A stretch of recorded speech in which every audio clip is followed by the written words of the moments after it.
बड़ा अच्छा सवाल है। जेई में आया हुआ निगत जेई वाला है या बहुत ही अच्छा क्वेश्चन है, डिस्कस करने लायक। यदि आप सबने कर रखा हो तो मैं इसको डिस्कस करना चाहूंगा।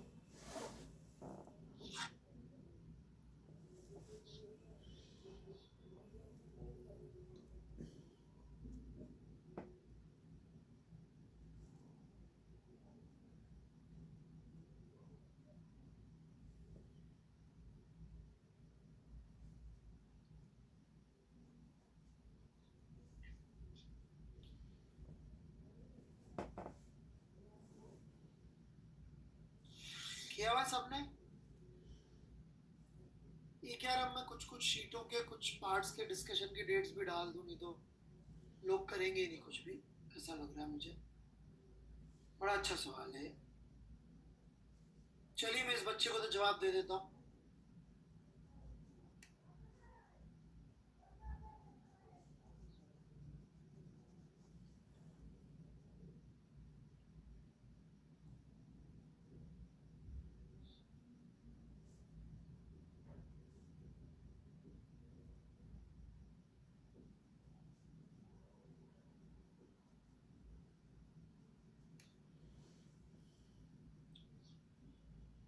एक्चुअली देखिए, इसमें सवाल में खास बात यही थी नीरज जी,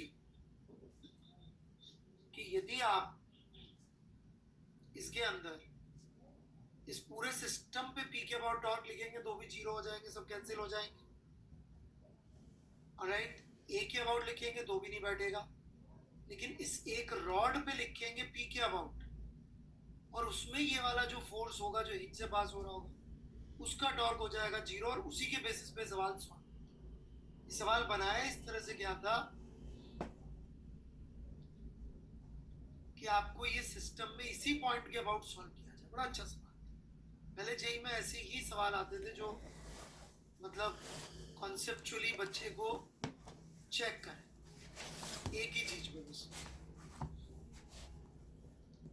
इसी पी के अबाउट यदि पूरे सिस्टम के लिए लिखोगे तो नहीं आए।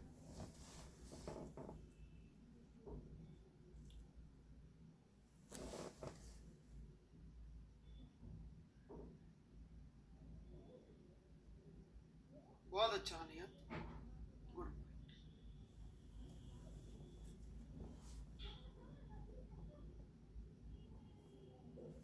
ये भी यार मैं डिस्कस तो कर लूं अपने हिसाब से।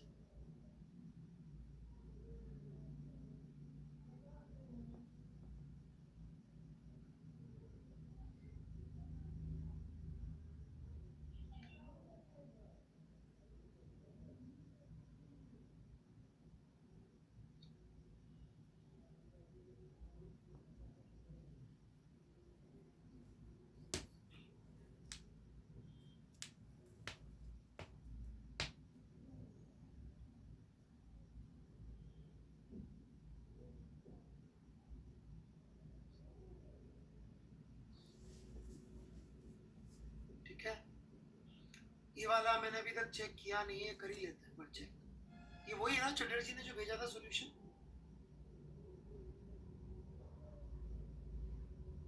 मैंने अभी तक चेक नहीं किया चटर्जी, वैसा ही लग रहा है।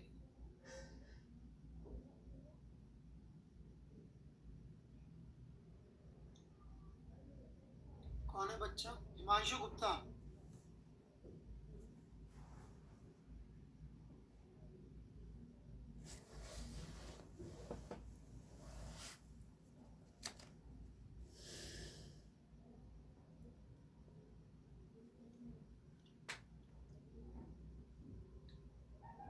थोड़ा सा ओके अबाउट फास्ट सॉल्व हो जाता है, ये बात तो है इसमें।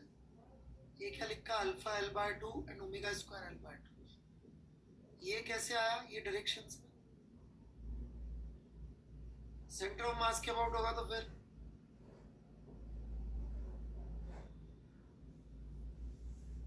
और ये नीचे थोड़ी होगा ये नॉट, ये गलत है भाई।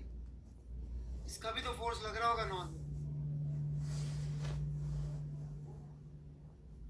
यही गलत हो गया है। चलिए, और कोई डाउट्स?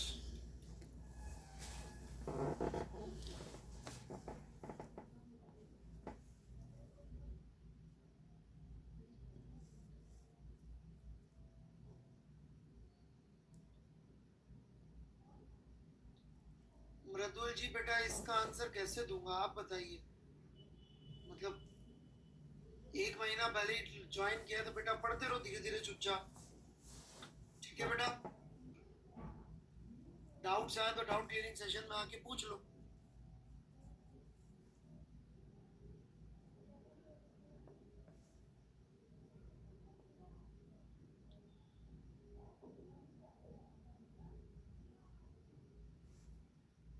ठीक है मृदुल जी, और कोई डाउट्स?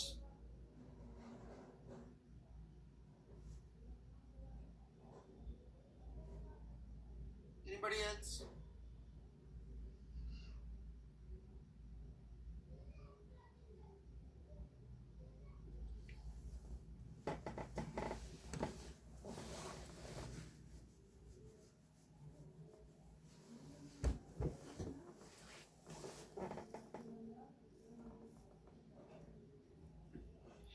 चलिए जी, किसी के कोई फिजिक्स के डाउट्स नहीं है पिछली क्लास से तो आगे बढ़ते हैं।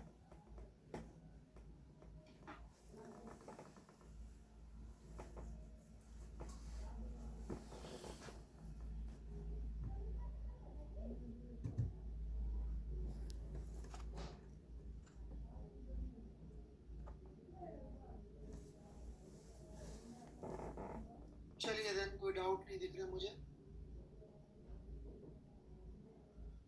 तो लास्ट क्लास में हम जहां थे एग्जैक्टली वहां से शुरू कर रहा हूं। आ रहे हैं क्या डाउट्स?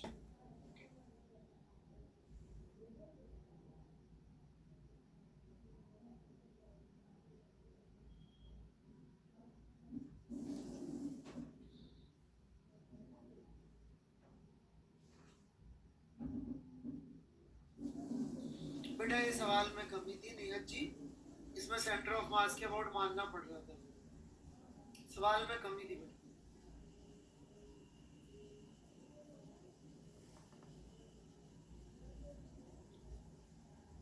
हम क्या जेई के सवाल जैसे होते हैं वैसे ही दे देते हैं, कम या गलत जो भी हो, ताकि आपको पता पड़े कि कब करना है।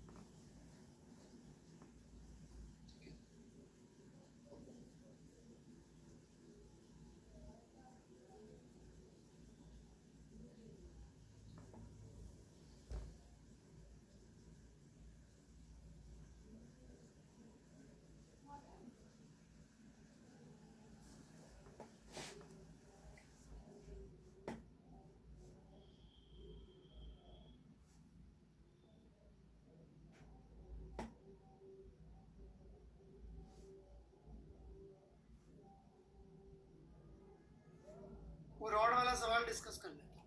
चलिए, ये तो बचा ही बचा।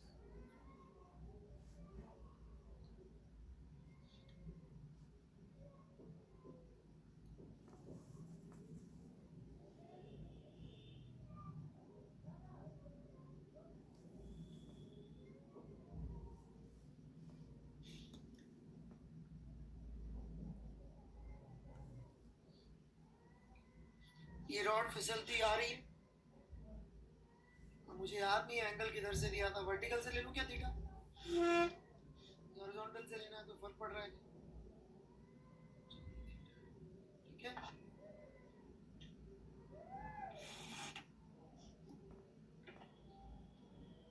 अब हम इसके लिए इक्वेशन लिखना चाह रहे हैं ज्यादा दिमाग लगाए बिना। ये एक फोर्स N2, ये एक फोर्स N1, ये एक फोर्स mg। तो सेंटर ऑफ मास का दो कंपोनेंट आएंगे एक्सेलरेशन के। N2 will be equal to m ACMX and mg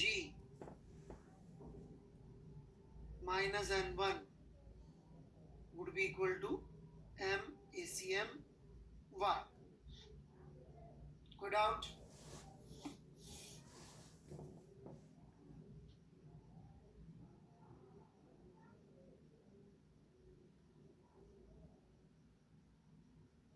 Waiting for doubts.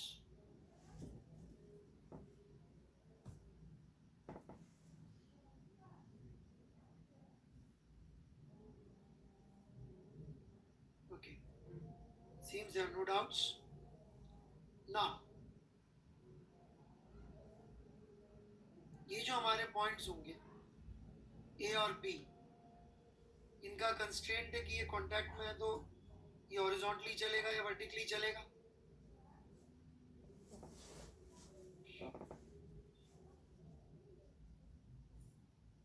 Right.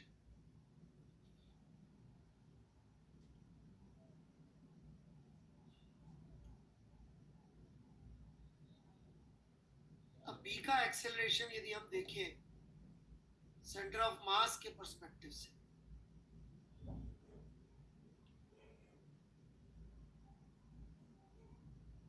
तो उसमें बहुत सारी चीजों का कंट्रीब्यूशन होगा. किस किस का?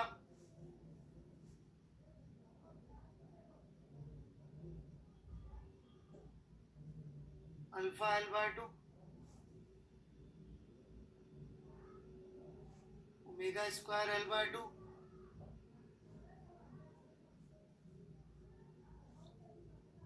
और सेंटर ऑफ मास के खुद के जो एक्सेलरेशंस हैं ACM Y and ACM X. इसमें से बिल्कुल क्लियर होना चाहिए हमको कि हॉरिजॉन्टल में तो इसका कोई एक्सेलरेशन हो ही नहीं सकता बी का. मतलब A B X should be 0, which would mean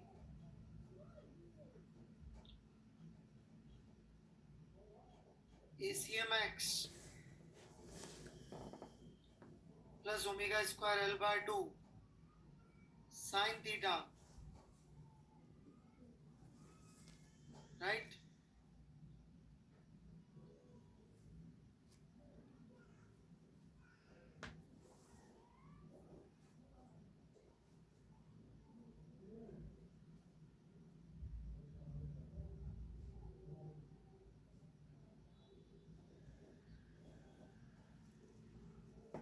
minus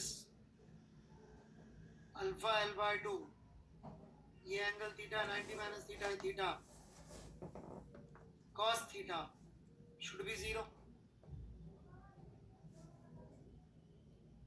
मैं बिल्कुल लंबा वाला सॉल्यूशन कर लूँ.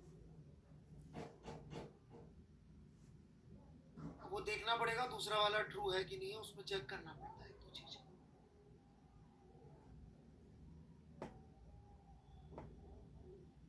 इसी तरह से ये आ जाएगा alpha L by 2,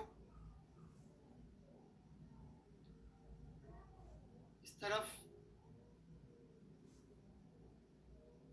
omega square L by 2 toward centre, और ACM x एंड ACY इनका sum. But AAY should be 0.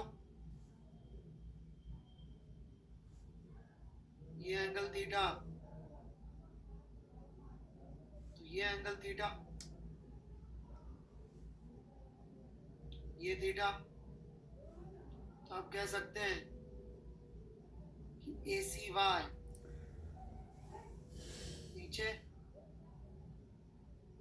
Minus omega square L by 2 cos theta plus minus alpha L by 2 sine theta should be 0.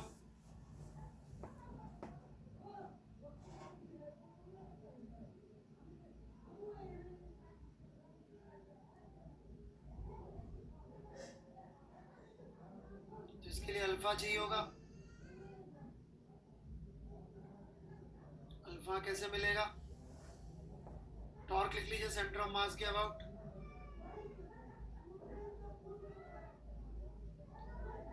N2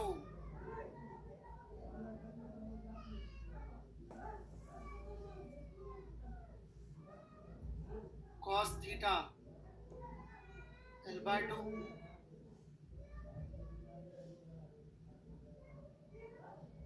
minus में क्योंकि अपन ने alpha ही ऐसा माना है, plus n1 L/2 sin theta is equal to ml square by 12 alpha.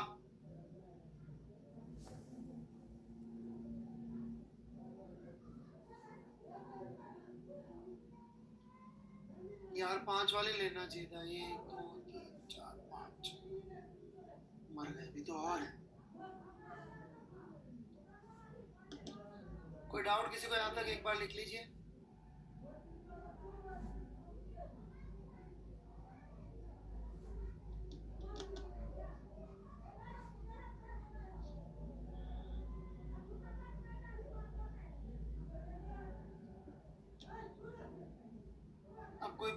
अब omega चाहिए होगा। Omega कैसे आएगा? वर्क बाय एनर्जी से। सेंटर ऑफ मास की half mv square plus half ml square by 12 omega square is equal to mg। कितना नीचे गिराइए?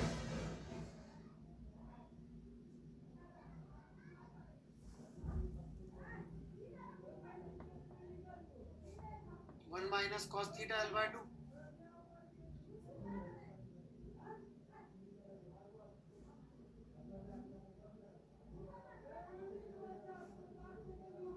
Right. अब आप देखेंगे तो एक नया नोन इंट्रोड्यूस हो गया प्रॉब्लम में, v।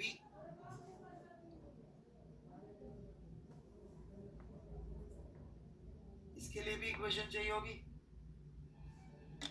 बहुत गंदा सवाल है यार, ये क्यों दे दिया मैंने?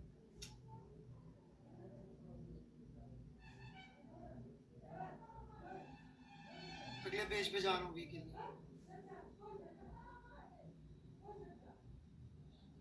यहाँ तक लिख ले सब लोग, यहाँ पे भी हो सकता है।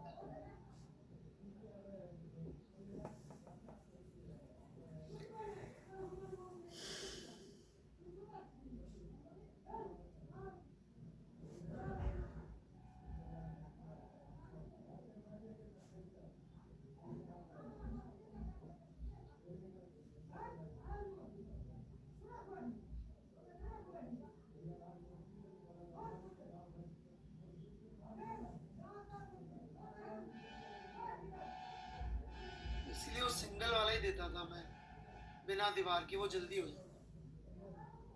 तो बहुत टाइम लग रहा है। फिर इसका कंस्ट्रेंट लिखो।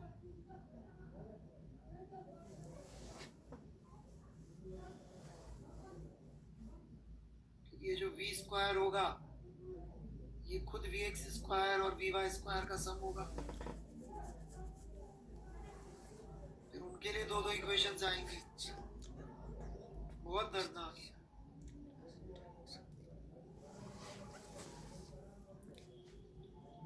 अब इन लोगों ने क्या किया ना जुगाड़, इन्होंने इसके अबाउट आई आर लेके सॉल्व किया।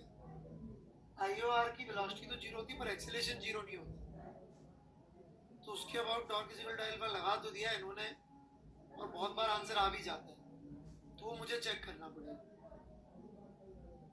थोड़ा ज्यादा ही बेकार सवाल दे दिया, जोश जोश में दे दिया यार। मैं सिंपल रोड का देता था तो बहुत साल हो गए मुझे दिए हुए सवाल।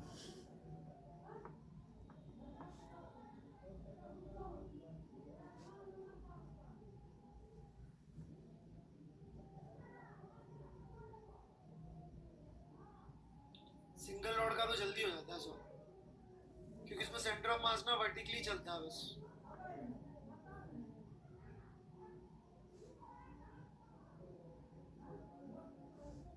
इसमें तो क्या अभी दो इक्वेशंस और लगेंगे।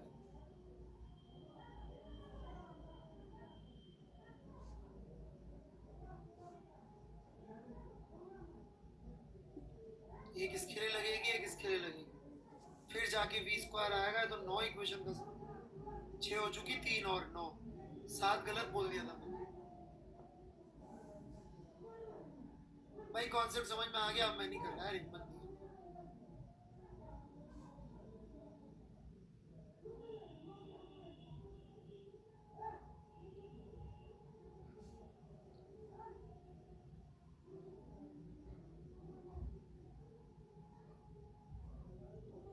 बड़ा अच्छा डाउट है, आप लोगों ने सवाल किया हो तो मैं जरूर जवाब देना चाहूंगा। सोबन जलाल सर, आपने बोला था आने को डीसीएस में, वो भाई किसी रेफरेंस में बोला होगा यार, ऐसे थोड़ी बोला होगा चलते फिरते आ जा। सर मुझे आईटी के बारे में पता नहीं था, इतनी बड़ी कहानी क्यों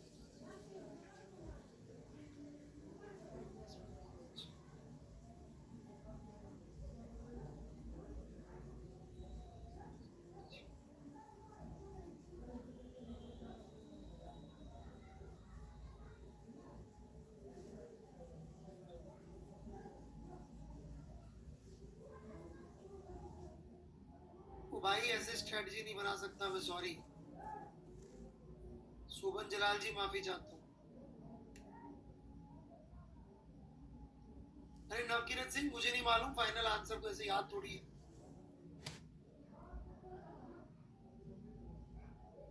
भाई तो अभी गानेमेटिक्स कर रहा है और तू जनवरी में यही देगा अप्रैल में।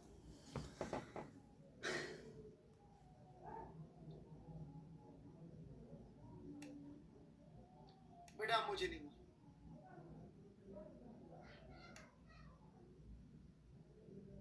तो चुपचाप पढ़ता रहना। सोबन जलाल ये इतनी बड़ी कहानी क्या लिख रहा है,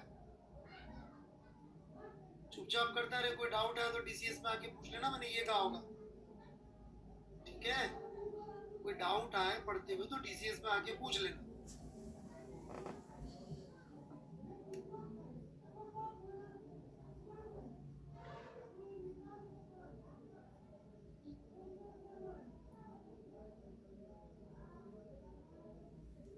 यार एक तो फाइनल वेलोसिटी नहीं है, ये बड़ा अच्छा सवाल है चटर्जी। सवाल आप लोग को याद है क्या, बाकी बच्चों को? ये ऐसे ब्लॉक स्प्रिंग से बांधी, इसको यू वेलोसिटी से दे दिया, मैक्सिमम एक्सटेंशन पूछा है, तो मैक्सिमम एक्सटेंशन पर इसकी वेलोसिटी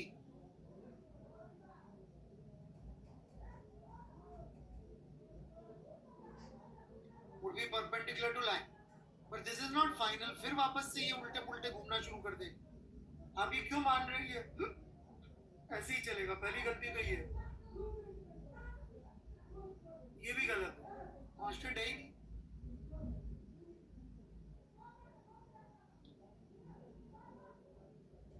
फिर से कम हो जाएगा, क्यों? बिकॉज आपने असम्पशन ये ले लिया कि M B square by L plus X is equal to K X हो जाएगा, और फिर उल्टा प्रूव कर दिया आपने कि कांस्टेंट हो जाएगा तो ये हो जाएगा। ये था ही नहीं कभी, ये था ही नहीं, तो यहाँ पे सेंट्रीपिटल कंडीशन ही नहीं फॉलो हो रही थी।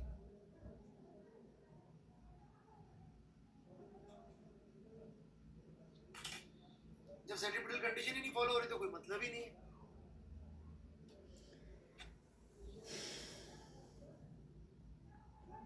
ठीक है,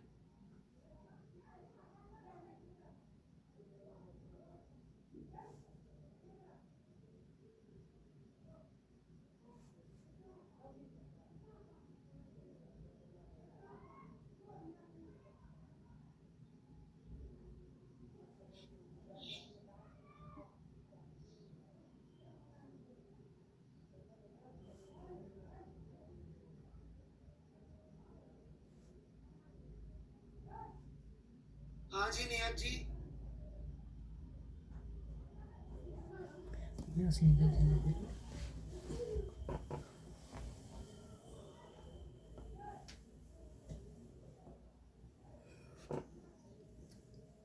बेटा वो ऐसे ही बेचारा बच्चा टेंशन में, आप उसको क्यों परेशान कर रहे हो? टेंशन में आदमी बोलता रहता है कुछ भी।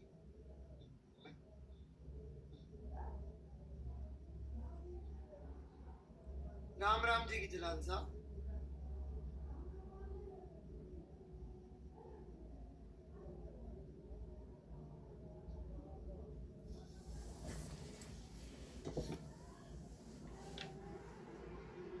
चलो मैं पढ़ाऊं फिर आगे।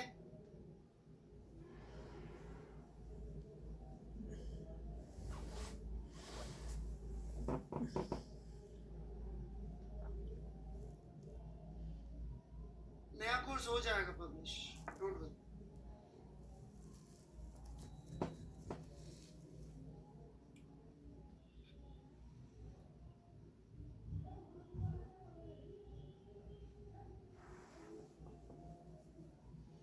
ओके,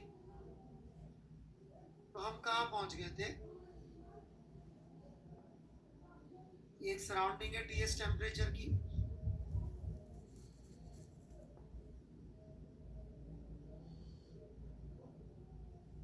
इसमें एक बॉडी रखी हमने,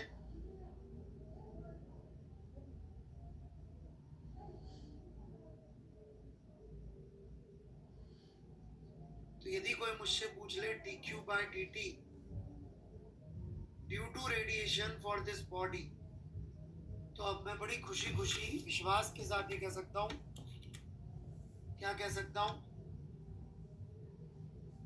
कि एनर्जी रिसीव्ड की रेट हो जाएगी EB AB sigma TB⁴, sorry TS⁴, और जाने की रेट हो जाएगी EB AB सिग्मा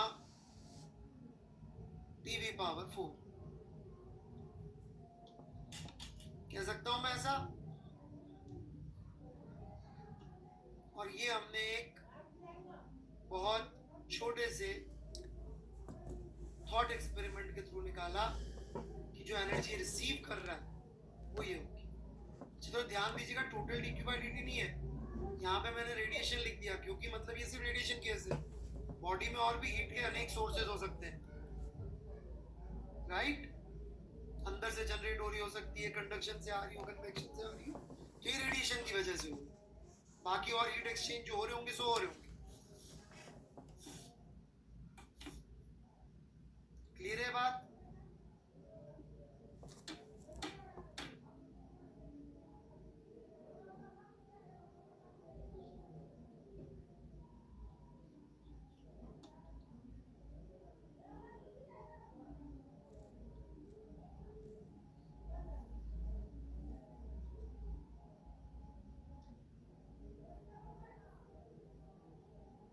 बढ़े आगे फिर।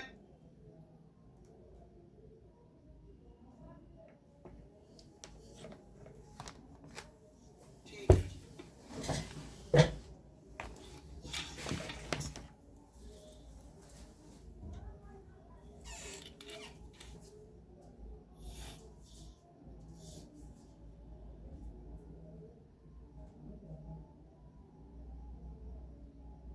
आगे बढ़ता हूं फिर मैं।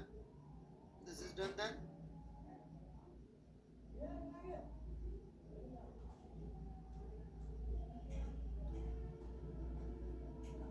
एक और बड़ी इंटरेस्टिंग चीज इससे प्रूव हो जाती है, क्या? पहले लिख लीजिए, फिर आपसे ही सुनने की कोशिश करते हैं प्रूफ। कि रेडिएशन इनसाइड अ सराउंडिंग,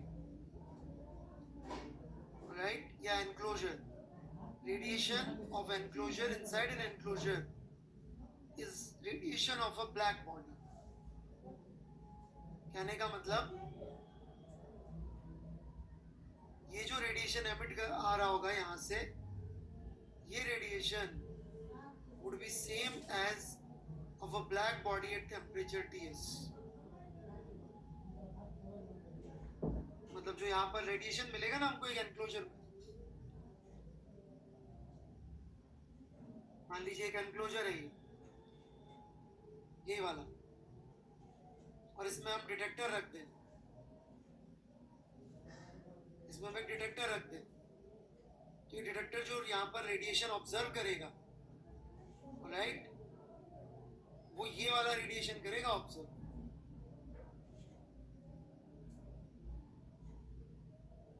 ये हमें से पावर ऑब्जर्व करेगा,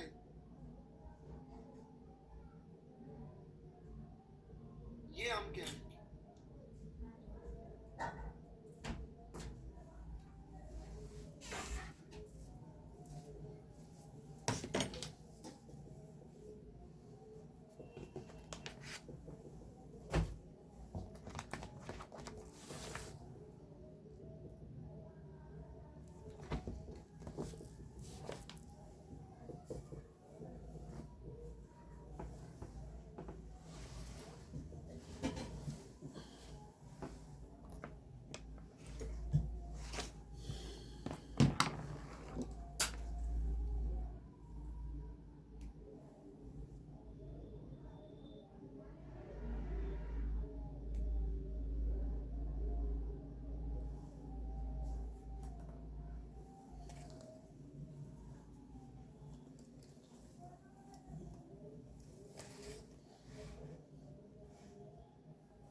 एनीबॉडी?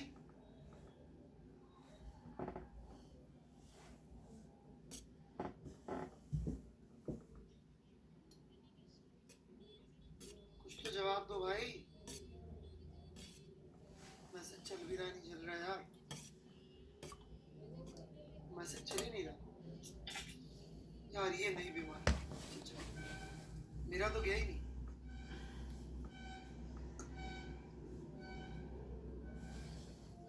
वाह निकल, मैकेनिक्स में कोई भी सवाल पूछो आप आंसर यही देना, न्यूटन्स लॉस है सर।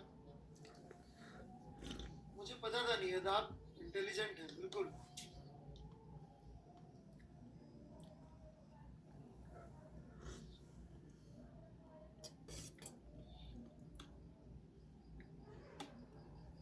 नहीं चल रहा है यार।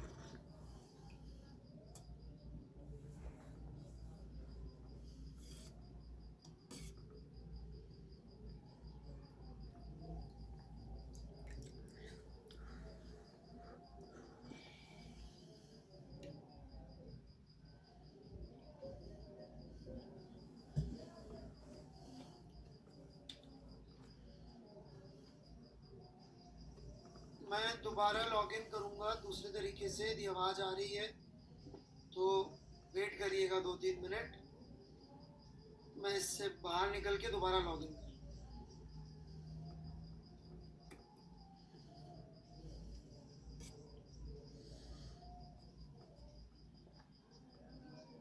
मैं दोबारा लॉगिन करता हूँ बच्चों, ठीक है ना? दूसरे टैब से जाके करना पड़ता हो तो जाता है सही। तो मैं आता हूँ 2 मिनट में, अलविदा।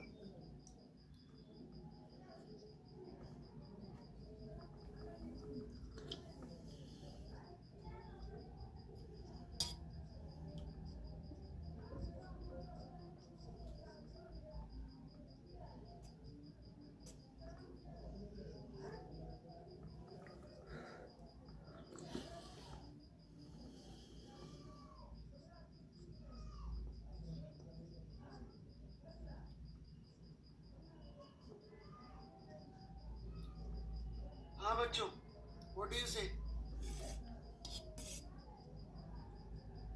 क्यों ये कह रहे हैं कि यदि हम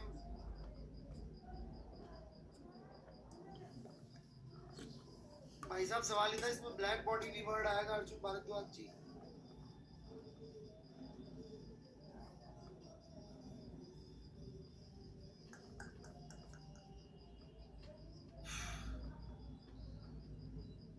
क्या लॉजिक की वाट लगा रहे हैं आप? रुक जाओ भाई, रहने दो। मेरे को एक सिंपल सवाल का जवाब देना, राइट?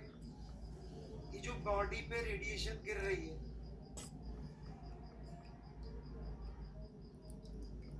रहने दो गौतम जी, रहने दो प्लीज, मत लिखो, बहुत ही भाई आप। वो ईएस पे डिपेंडेंट होगी क्या? कहने का मतलब जो एब्जॉर्ब रेडिएशन है वो ईएस पे डिपेंडेंट नहीं है। इसका मतलब ईएस 0.1 हो चाहे 1 हो, इस पे रेडिएशन दोनों केसेस में सेम ही गिरी होगी।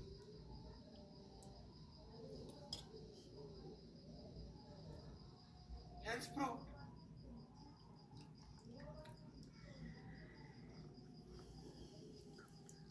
इसको डिटेल में भी एक्सप्लेन करता हूँ अभी, बट बिल्कुल ऊपर ऊपर से तो हो गया आपको। जी बॉडी दोनों केसेस में सेम ही अब्सॉर्ब कर रही है, ईएस से इंडिपेंडेंट है।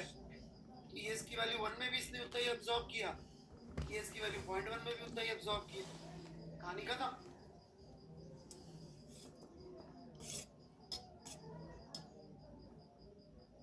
ठीक है बच्चों?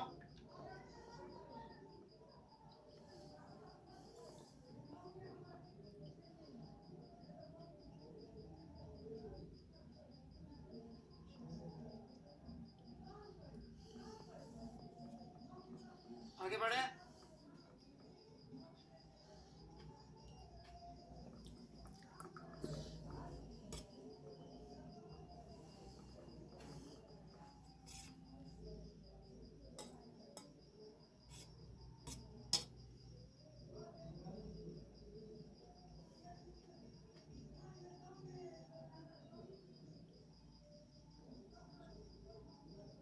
सर नहीं आया समझ में। चलिए बहुत बढ़िया।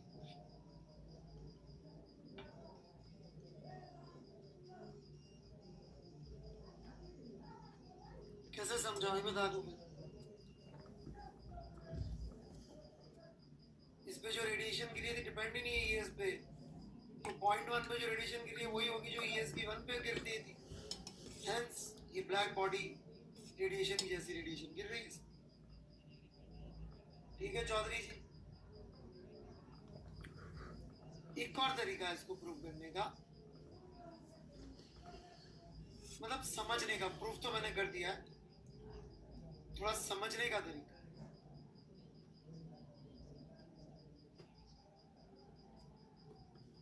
मान लो ये एक चैम्बर है जिसमें सारी दीवारें E इज इक्वल टू 1 की है, बस ये वाली दीवार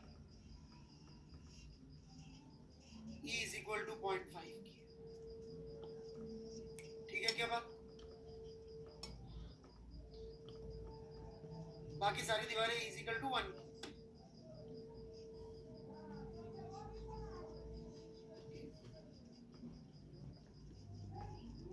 पॉइंट 3 ले लेते हैं। चलो आप अच्छा समझो। ठीक, तो इसका मतलब इसका एब्जॉर्प्टिविटी 0.3 होगा। ठीक है, अब इस पे जो रेडिएशन आके गिरेगी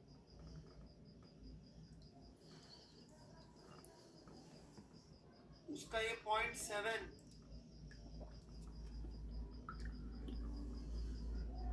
रिफ्लेक्ट कर देगा, राइट?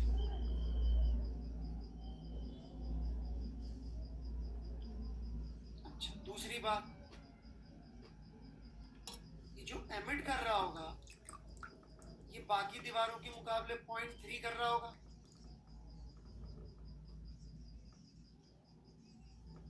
तो इससे जो नेट रेडिएशन आ रही होगी वो अभी भी वही पी आ रही होगी जो P1 होने पे आती। E1 होने पे जो आती वही रेडिएशन अभी भी आ रही है। खत्म हो गई।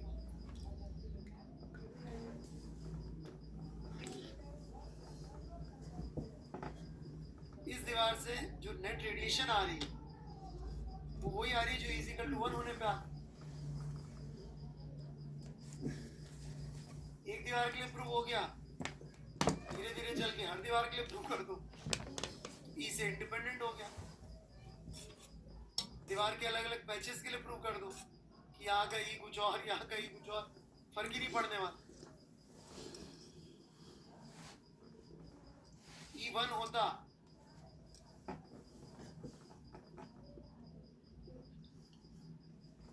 समीर श्रीवास्तव जी, आपको मेरा हर स्टेटमेंट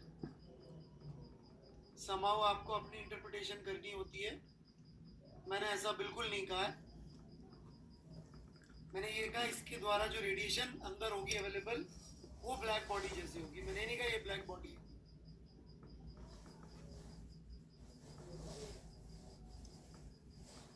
पता नहीं आप इसको कैसे इंटरप्रेट करना चाह रहे हैं, आप ही जाने।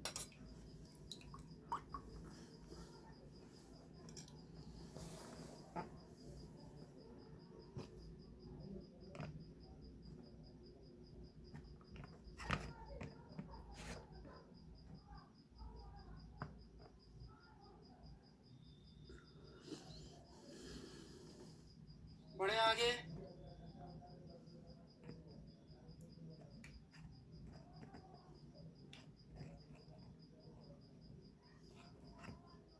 चलिए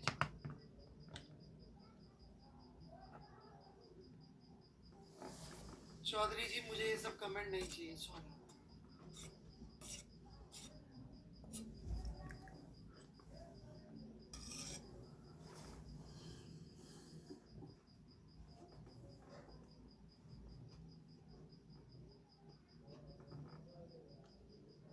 एक आध बार और लिखा तो मैं ब्लॉक कर दूंगा, क्योंकि आप डाउट पूछते नहीं है, आप सिर्फ कमेंट करते हैं। ये फॉर्मूला सबको समझ में आ गया? क्लियर है? आगे बढ़े ना। HCV में एक सवाल दे रखा है, मैं उसी का थोड़ा डिफिकल्ट वर्जन लूंगा, लेकिन पहले बातचीत कर रहा हूँ बस।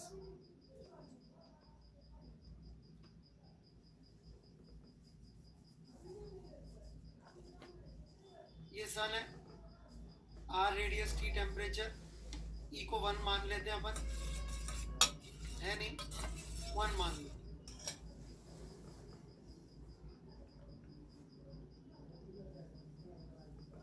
कुछ R दूरी पर ये अर्थ है,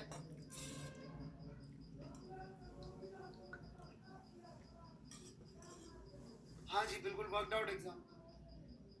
इसका radius R he, temperature T।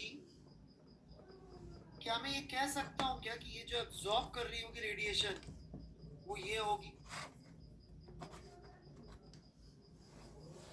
As in E of earth यदि 1 मान लूँ तो 1 into 4 pi RE square into sigma into TS power 4। ये पावर एब्जॉर्ब्ड है क्या अर्थ के द्वारा?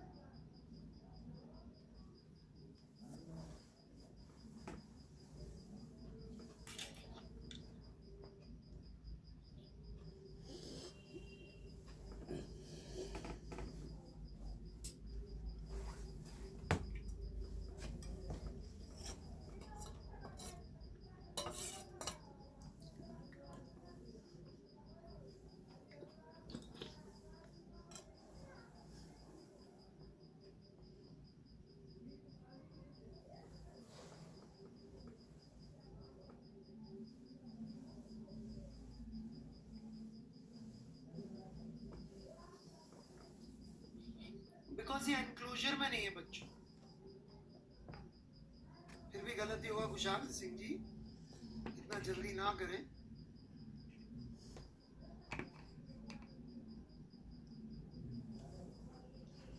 फिर भी गलत है आपका आंसर, मान जाए। ये फॉर्मूला इसलिए नहीं लगा सकते because earth is not in an enclosure. Can we say earth is in enclosure of TS? Exactly. इन केसेस में हम कैसे निकालेंगे एनर्जी रिसीव, ये भी करेंगे। और क्या करेंगे,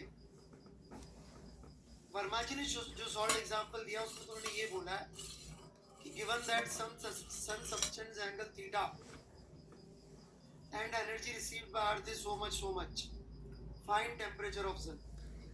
मैं तो सिर्फ इतना सा दे रहा हूँ कि angle subtended by sun is theta, temperature of earth is T, ये दो चीजें दे रखी है और TS पूछ रहा हूँ और कुछ नहीं दे रहा। 2-4-5 मिनट ट्राई कर लीजिए, फिर मैं आराम से एक एक स्टेप से समझाऊंगा, टाइम लगेगा। एसेंशियली मैं आपको दो तरह की प्रॉब्लम सॉल्व करना सिखा, एक सराउंडिंग में हो तो कितना रिसीव होगा, एक सराउंडिंग नहीं हो तो फिर डिफरेंट टाइप की प्रॉब्लम्स होंगी, बट ये भी हमें सॉल्व करनी आनी चाहिए। जनरली वो इसी टाइप की। तो बड़ा प्यारा सवाल है, सोचिए। अर्थ के टेम्परेचर से मैं सन का टेम्परेचर पूछ रहा हूँ सिर्फ एंगल सबटेंडेड के बेसिस पे, और एंगल सबटेंडेड नापना बड़ा आसान है कि सन कितना एंगल सबटेंड करता है अर्थ पे। सेक्सटेंट यूज करिए, ऐसे ही नप जाता है। सिर्फ ये थीटा नाप के आप सन का टेम्परेचर बता सकते।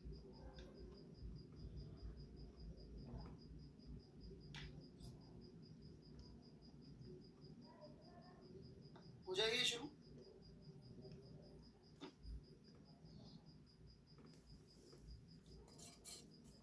काफी क्लोज आएगा नीरज जी, क्योंकि E एक तो 1 नहीं है, तो काफी क्लोज आएगा।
बच्चों, शुरू करें, लंबी कहानी है।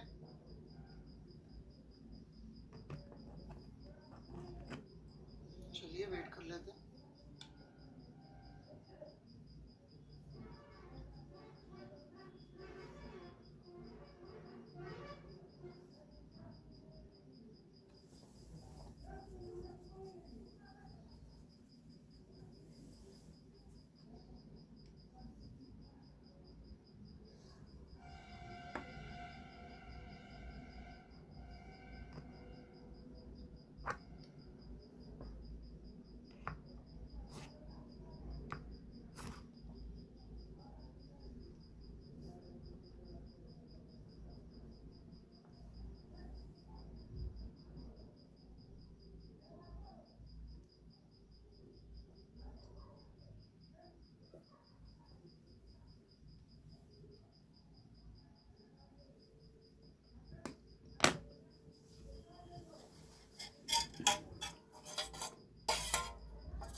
वेट कर रहा हूँ बेटा,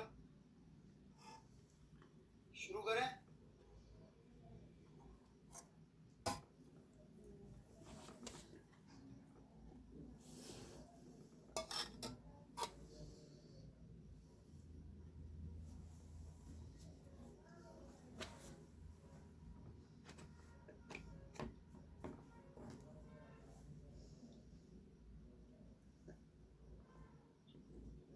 चलिए जी, मैं एक टर्म इंट्रोड्यूस करना चाहूँगा, थोड़ा सा इस सवाल से को थोड़ी देर के लिए छूटूंगा और कुछ बेसिक चीज़ें पहले समझाना चाहूँगा, फिर वापस आऊँगा, ठीक है। एक टर्म है बेटा इंटेंसिटी।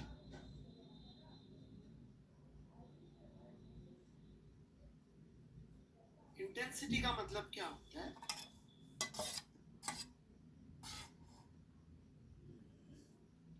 पावर अवेलेबल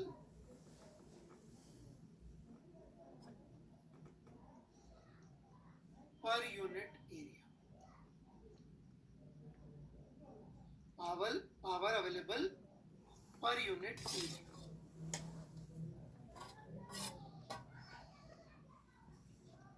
इसका क्या मतलब है भाई? देखिए, ये एक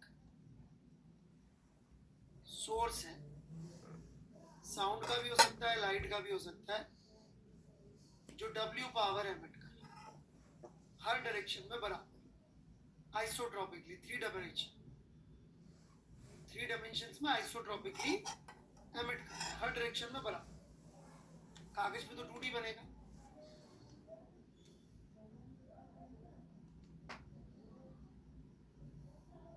एक बंदा R1 पे है, एक बंदा R2 पे है, राइट। लेट्स से ये साउंड का सोर्स है, तो दोनों को बराबर सुनाई देता है या दूर वाले को कम सुनाई देगा? दूर वाले को कम सुनाई देता है। क्यों? बिकॉज यदि इसने हर डायरेक्शन में बराबर पावर भेजी तो R1 दूरी पर जो इंटेंसिटी है that is W by 4 pi R1 square. ये 4 pi R1 स्क्वायर क्या हो गया भाई? What is 4 pi R1 square? किसका एरिया है ये? वो सरफेस जिसपे इसकी एनर्जी फैली हुई है, और जैसे जैसे ये इससे दूर जाते जाएंगे वो सरफेस जिस पे एनर्जी फैलेगी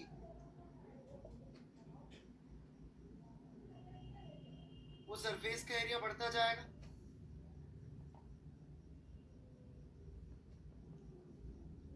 तो जो इंटेंसिटी होगी energy available per unit area वो कम होती चली जाएगी. राइट. जैसे कि प्लैनेट्स के केस में बात करें, मरकरी और नेपच्यून, दोनों में से कोई बहुत ज्यादा गर्म है क्या और कोई बहुत ज्यादा ठंडा है क्या? क्यों मरकरी इतना गर्म क्यों है, नेपच्यून इतना ठंडा क्यों?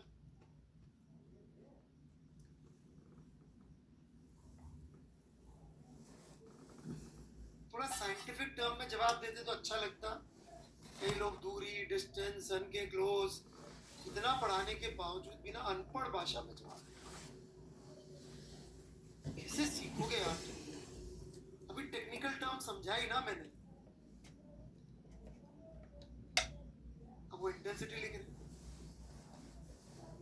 रेडिएशन का इंटेंसिटी मरकरी पर डिस्टेंस कम होने की वजह से ज्यादा. ऐसे कोई पढ़ा लिखा आदमी होता तो बोलता. तुम बेपढ़े लिखो का कुछ नहीं. हाँ आंसर लिखे. सन की इंटेंसिटी ज्यादा होती. जाहिल लोग जाहिल ही रहे. अबे नलायकों, XD लिखने की बजाय अभी तो सही आंसर लिखो. वो XD लिख रहे बहुत बड़े वाले हैं.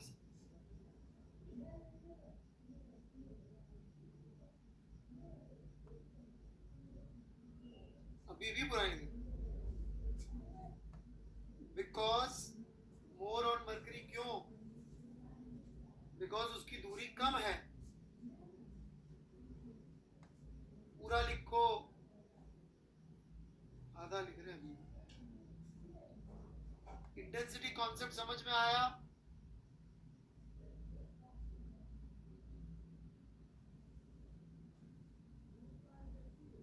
तो दूरी बढ़ती जाती तो कम होता चला जाता है. राइट. जैसे अभी कुछ लोग बता रहे थे बंगाल में पूजो चल रहा था, तो यदि पूजो का पंडाल अपने घर के पास में था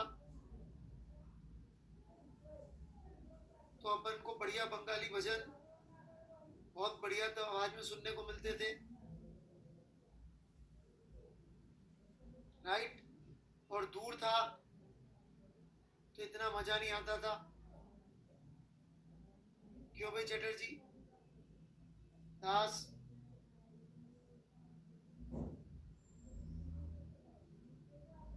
समझ में आई बात? Energy available per unit area. ठीक है, बहुत काम आएगी टर्म. पूरे अब से लेकर एंड तक बार बार आएगी. अलिफ दास, मैं तो बैंड बजा गया. क्या बोल रहे तुम? बैंड बजाते थे?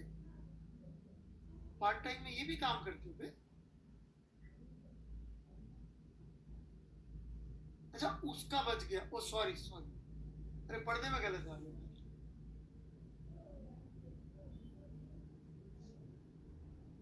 मुझे लगा तुम खुद बैंड बजाओगे.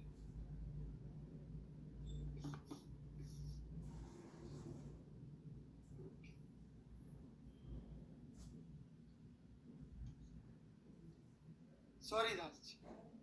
आगे बढ़े. अब अर्थ जहां मौजूद है, यहां मैं इंटेंसिटी जानना चाहता हूं. शुरू करूं?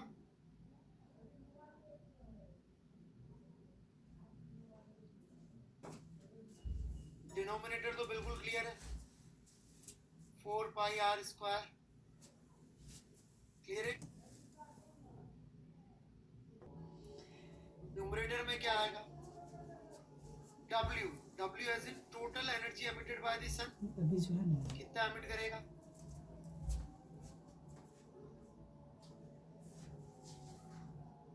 इतना एमिट करेगा सन, हर डायरेक्शन में अपनी सरफेस से। तो सरफेस का एरिया लिखना पड़ेगा ना यहाँ पे।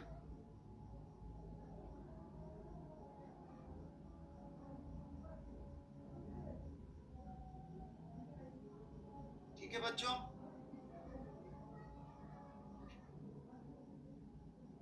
ऑल डायरेक्शंस में सेम जाएगा, जरूरी है। हाँ, सबको आइसोट्रॉपिक ही मानेंगे मेरे भाई। सोलर फ्लेयर को अपन कोई बेसिक केस तो नहीं मान सकते।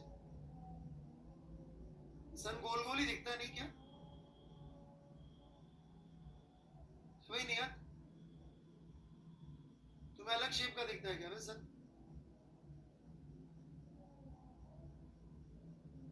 चलो जी, अब ये लाइट आ रही है अर्थ की तरफ, जिसकी इंटेंसिटी इतनी है।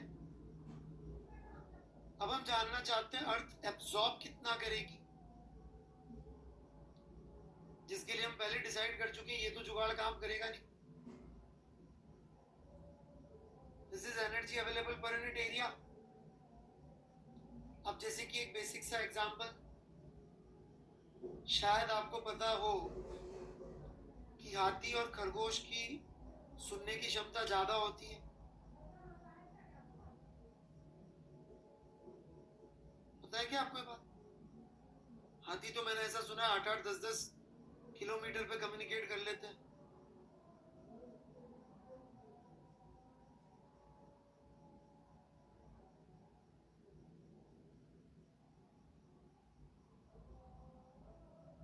हाथी बड़ा स्पेशल जानवर है, सूंड होती है, इस वजह से दूर से सुन लेता है क्या? कान बड़े, राइट? तो energy available per unit area multiply by the area of the receiver is the energy received. क्या बोलते हैं?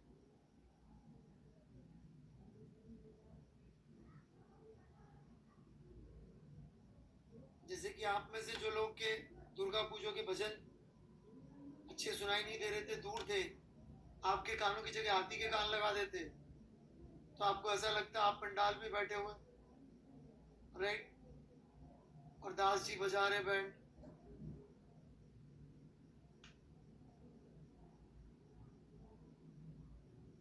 ऐसा लगता ना?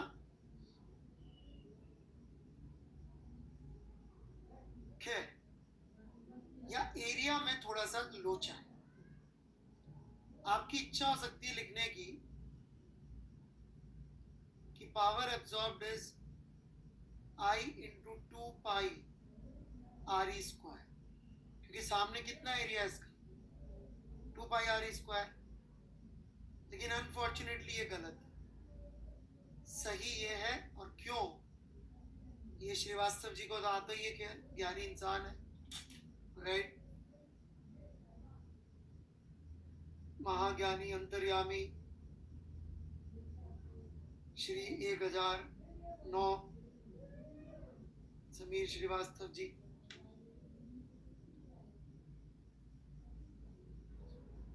अच्छा, एक सर ने बताया था, ओके, फिर ठीक है। सॉरी श्रीवास्तव जी।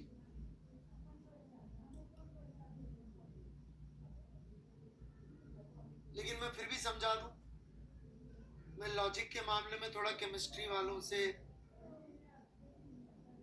समझ रहे ना, मतलब मैं आगे नहीं बोलूंगा, है ना? हाँ।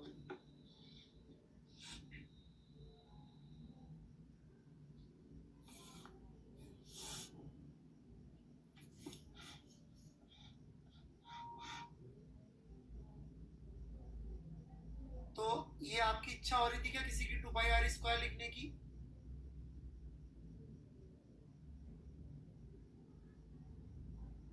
अबे कोई झूठा मूठा यहाँ बोल दो।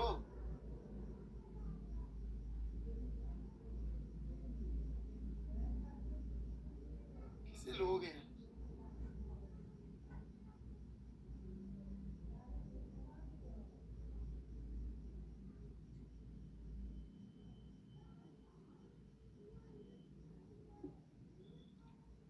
जोशी जी कान बंद कर लो, नहीं हुई तो। स्वामी पारिक कितना अच्छा बच्चा है, इसकी बहुत इच्छा हो रही थी। वेरी गुड बेटा, बेटा गलत थी आपकी इच्छा, मैं समझा रहा हूँ, है ना। ये टीचर को एनकरेज करता है, सर पढ़ाओ आप। ऑलराइट, मान लीजिए एक बीम आ रही है 1 मीटर स्क्वायर के एरिया की बीम, ठीक है, जिसमें 4 वॉट एनर्जी आ, ठीक है क्या बात। इसमें यदि मैं एक प्लेट रख दूं ऐसे टेढ़ा करके 2 मीटर स्क्वायर की, तो कितनी एनर्जी रिसीव करेगी? 8, 2 वॉट। 4 वॉट तो टोटल एनर्जी आ भी रही है, 2 कहां से आ गया नियत। तो आप में से कुछ लोगों की ऐसी इच्छा हो रही सकती, सर 4 वॉट/मीटर स्क्वायर इंटू 2 कर देता हूं, लेकिन ये नहीं हो रही होगी देख के। क्यों नहीं हो रही होगी? बिकॉज सर 1 मीटर स्क्वायर तो उसका टोटल एनर्जी 4 वॉट है, तो 8 कैसे रिसीव कर सकते हो, राइट। तो असेंशियली जो एरिया वेक्टर होता है, कभी पावर रिसीव निकालनी हो, राइट, तो उसका बेस्ट तरीका होगा पावर रिसीव के लिए I into A dot C cap, area vector का वो कंपोनेंट जो कि अलोंग डायरेक्शन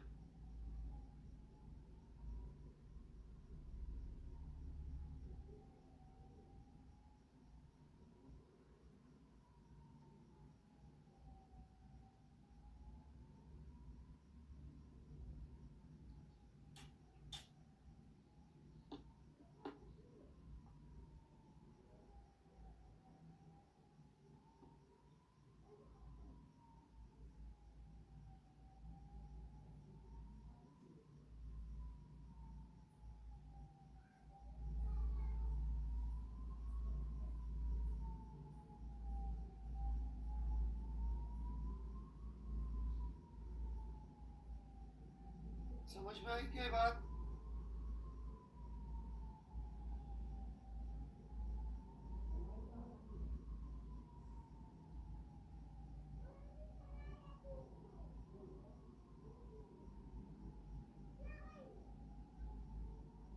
का एरिया वेक्टर का वही कंपोनेंट काम का है जो कि इसके सामने एक्सपोज्ड है, ये वाला। इसी तरह से अर्थ का भी जो एरिया सामने एक्सपोज्ड है वो 2πr² नहीं है, वो πr² है। आप यूं भी इमेजिन कर सकते हो कि अर्थ को यदि हम लोग इस बड़े से लाल गोले में, छोटे वाले लाल गोले में नहीं, इस बड़े वाले लाल गोले में फिट करना हो तो कितना होल करना पड़ेगा? 2πr² की πr²? πr² का होल करके फिट कर सकते हैं। तो इसने एनर्जी कितनी खाई लाल गोले में से? πr² वाली।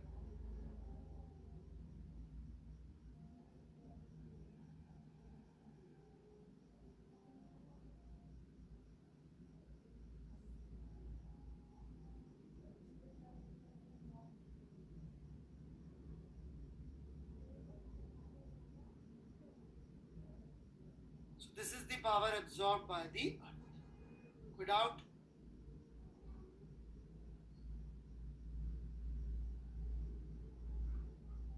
हाँ बिल्कुल, क्यों नहीं बोल सकते, इसीलिए मैंने सी कैप लिखा ना यहाँ पे। सी कैप मतलब वेव वेलोसिटी की डायरेक्शन। मैं तो वेक्टोरली लिख दिया हूँ नियत जी, इससे ज्यादा क्या करूँ?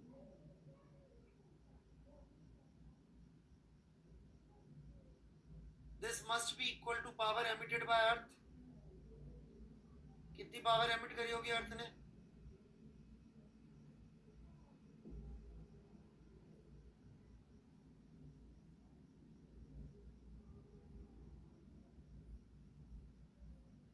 एमिट तो अर्थ सब तरफ से कर रही होगी बराबर, ऐसा ऐसा थोड़ी कि सामने सन आ गया तो इधर तो नहीं करेंगे, सब जगह एवरेज टेम्परेचर टी मान ले तो, राइट।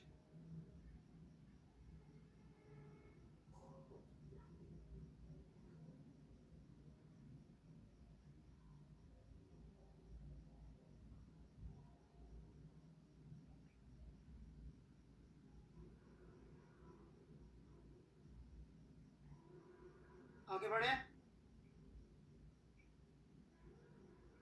लिख लिया सबने, कोई डाउट?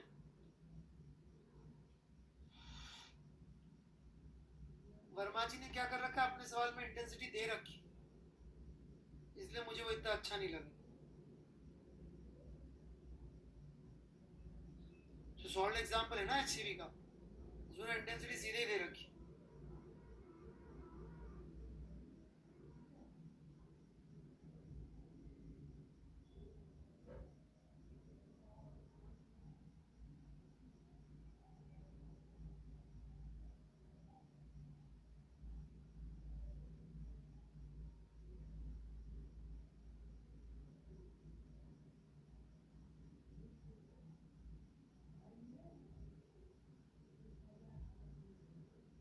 आगे बढ़े क्या?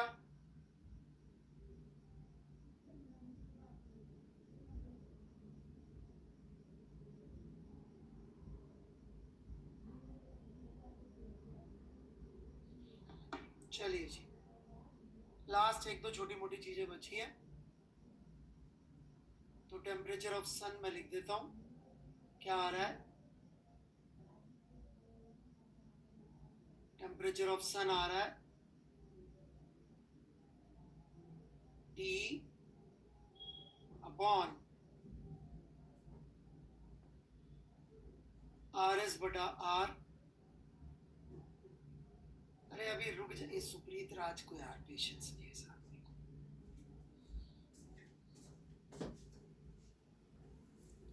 गलत ले लिया, माफी चाहता हूँ सुप्रीत जी, है ना, सवाल खत्म हो गया, राम राम जी।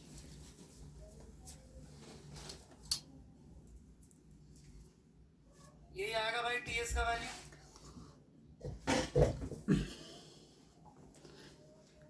ठीक है बच्चों। अब देखिए ये सन है, इसको हम अर्थ से बैठ के देखते हैं तो हमें थीटा एंगल सब्सटेंड करता दिखता है, जहां पे ये दूरी 2RS and this distance is small r, so theta is 2RS बटे R, या RS बटे R is equal to theta by 2, यहाँ पुट कर दीजिए।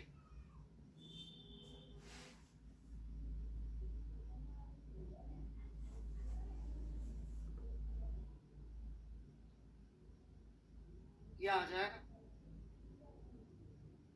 हमेशा याद रखना,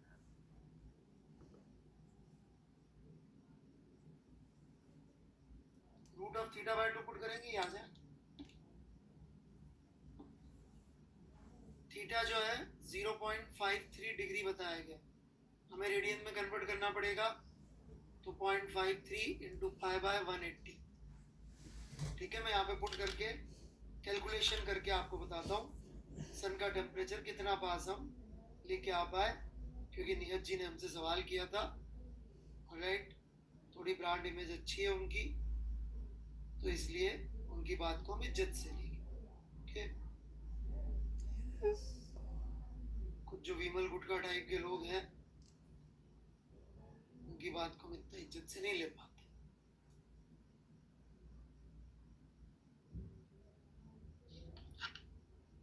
तो this becomes 2 into temperature of earth 300 kelvin into, ये ऊपर आ जाता है सब कुछ कैलकुलेशन करके 10.4,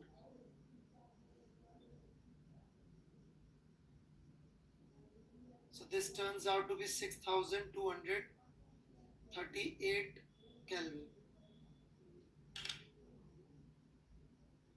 नियत जी, मैंने अभी भी आपकी पढ़ाई करी और आपने इतनी बकवास बात कर दी।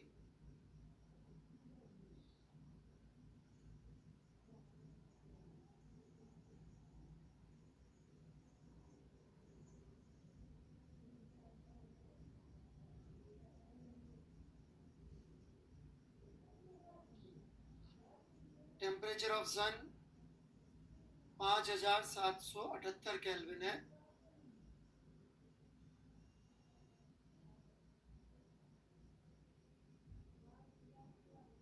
और ये इतना है 10% की एरर। 500 केल्विन की एरर है, राइट? आप ये देखिए, पर घर बैठे बैठे निकाला है आपने। विद इन 10% निकालना छोटी मोटी बात नहीं है। जहाँ सिग्मा फिग्मा किसी चीज की जरूरत नहीं पड़ी। Only thing you needed was this theta, and we have made plenty of assumptions. ईगो वन ले लिया, ये कर लिया, वो कर लिया, कई सारे, मतलब थे मार अजम्पशन पे अजम्पशन पे अजम्पशन।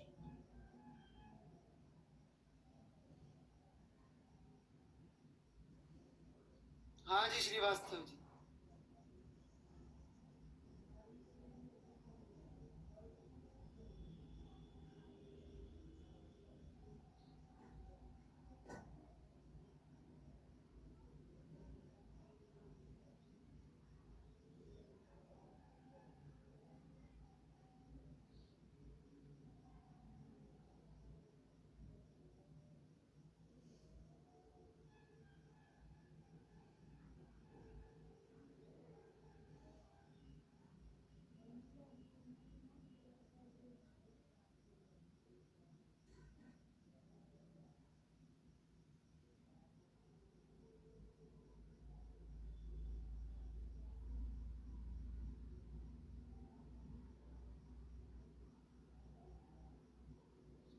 ठीक है,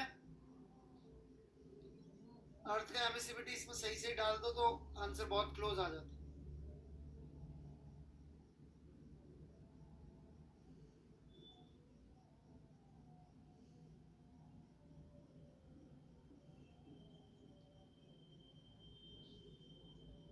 ठीक है बच्चों,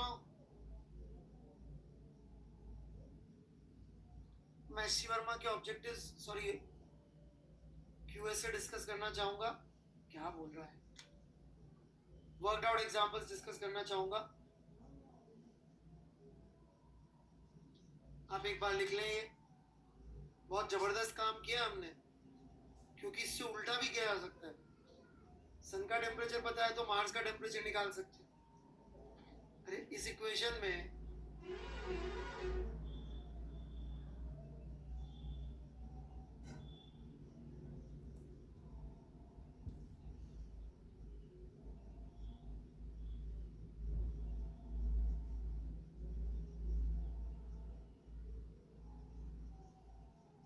नहीं, इसलिए नहीं नहीं जी, क्योंकि उसका एक्सेलरेशन जीरो होना जरूरी नहीं होता। उसकी वेलोसिटी जीरो होती है बस।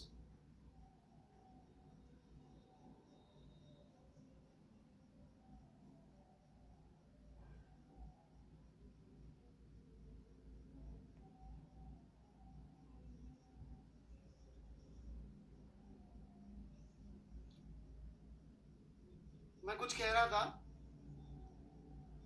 कि ये एक स्टार है, ये एक प्लैनेट है। स्टार का टेम्परेचर मालूम तो प्लैनेट का टेम्परेचर मालूम कर सकते हो, रिवर्स भी ट्रू। इसीलिए तो यहाँ बैठे बैठे लंबी लंबी नहीं छोड़ते रहते कि सुपर अर्थ मिल गई गोल्डी लॉक जोन में, जहाँ पे लाइफ एग्जिस्ट कर सकती है।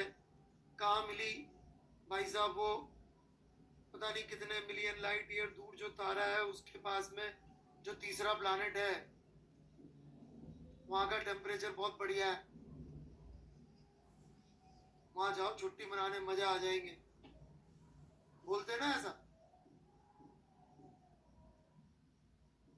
कोरोना भी नहीं होगा उधर।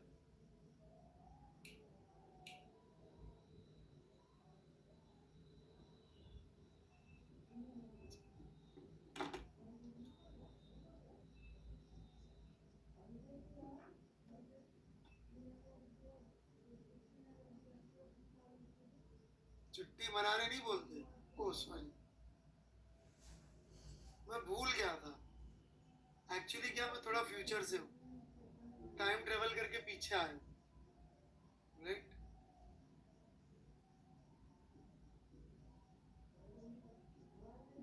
हमारे टाइम में तो लोग जाते हैं छुट्टी मनाने। Okay? बड़े आगे।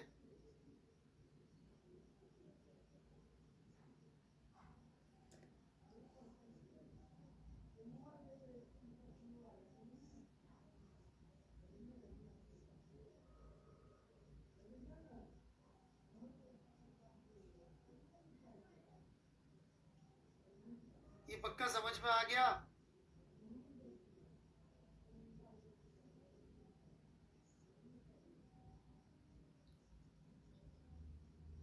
तो डिफरेंस समझ में आया भैया सबको कि कितना जबरदस्त डिफरेंस है एक सराउंडिंग में होने का और सराउंडिंग में नहीं होने का।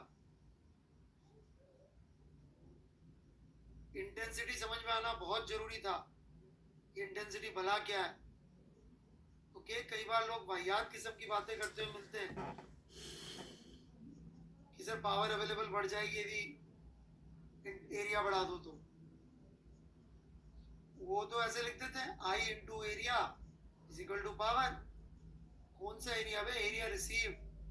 हाँ, वो बढ़ाने पे बढ़ जाएगी पर पावर अवेलेबल नहीं पड़ेगी। वो तो सोर्स ने जॉइंट कर दी सो कर दी। अजीब अजीब से लोग फॉर्म का रट्टा मार के रखते हैं। तो इसका रट्टा ना मारे, इसे समझे भला है क्या। तो सब गलतियां आप भी करेंगे।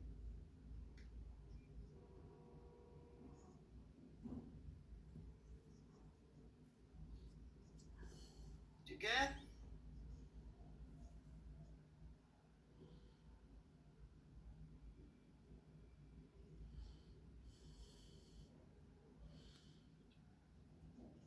तो एच सी वर्मा के वर्कड आउट एग्जांपल्स दिए थे मैंने रेडिएशन वाले चैप्टर के। तो चाहे तो वो डिस्कस कर सकते हैं, चाहे तो अगली क्लास में डिस्कस कर सकते हैं वो। आज कोई और डाउट्स हो तो पूछ लें, 4-5 मिनट है।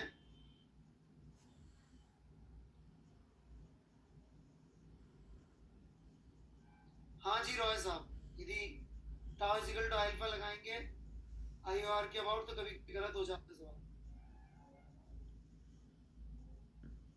रिजिड बॉडी की S1 डिस्कस कर लें क्या अगली क्लास में थोड़ी सी।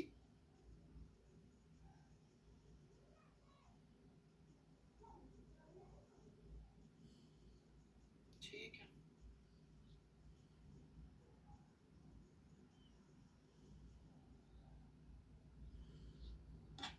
नियत दोनों का कनेक्शन है। एसएचएम में पढ़ाऊंगा। हीट खत्म होने के बाद फ्लूइड और एसएचएम बचे, कनेक्ट करता है दोनों, तो इसलिए पढ़ाऊंगा।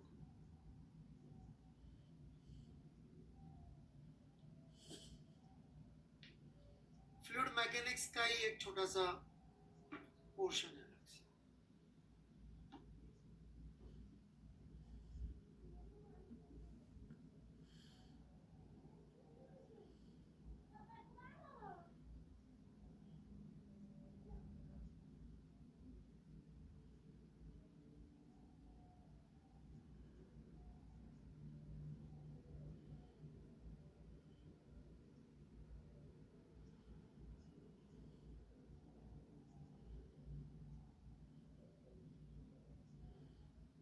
कोई डाउट पूछना है?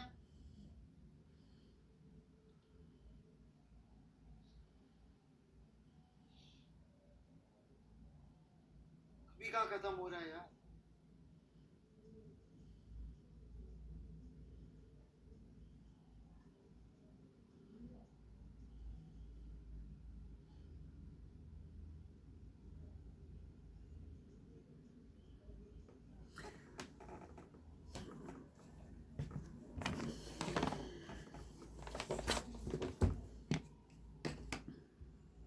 नहीं जी दिया जी, नहीं है।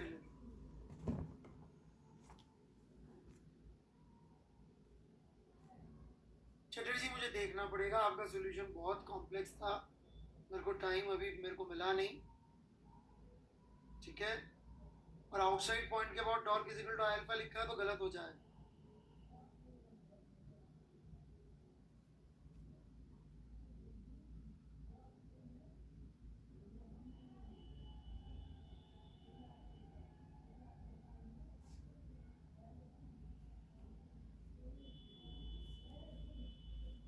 ठीक है, फिर सही किया होगा, मैं देख लूँ।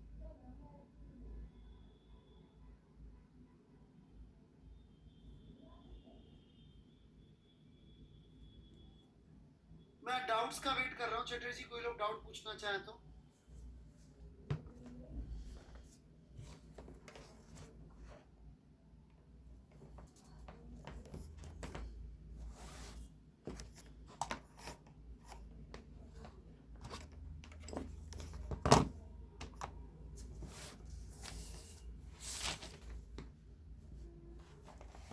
टीएस आपने कैसे लिखा?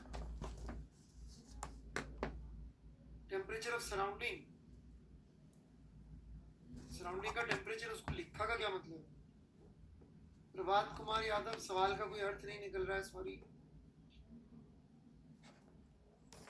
सोचो दोबारा और कुछ ऐसा पूछो जो उसका अर्थ निकले बेटे।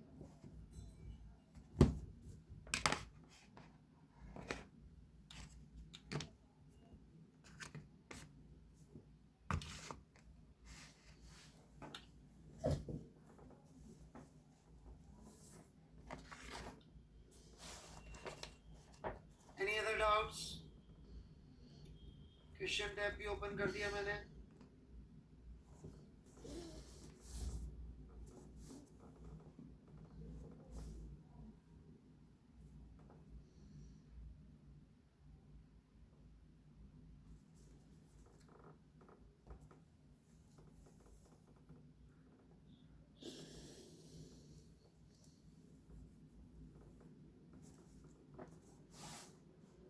Anything?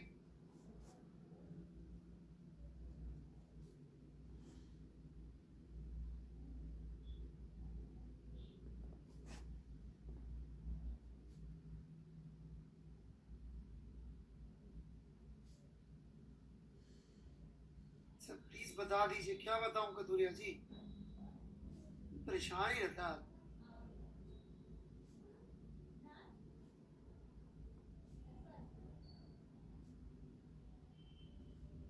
क्या जानना है कतूरिया जी?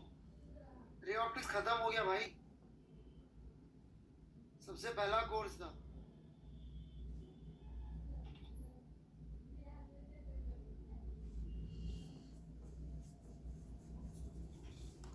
नहीं मानशु जी, सवाल सॉल्व करने में मेहनत करिए। टीचर का काम होता है फिजिक्स की फिलॉसफी देना, बच्चे का काम होता है सवाल सॉल्व करना।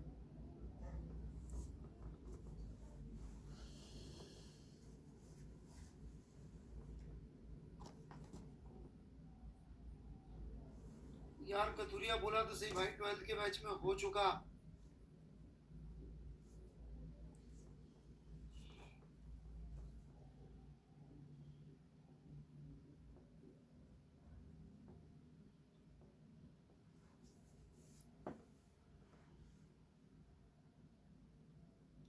देखिए श्रीवास्तव जी ने कितना अच्छा डाउट पूछा है, very nice.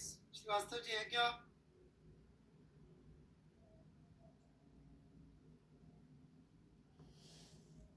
Shame on you.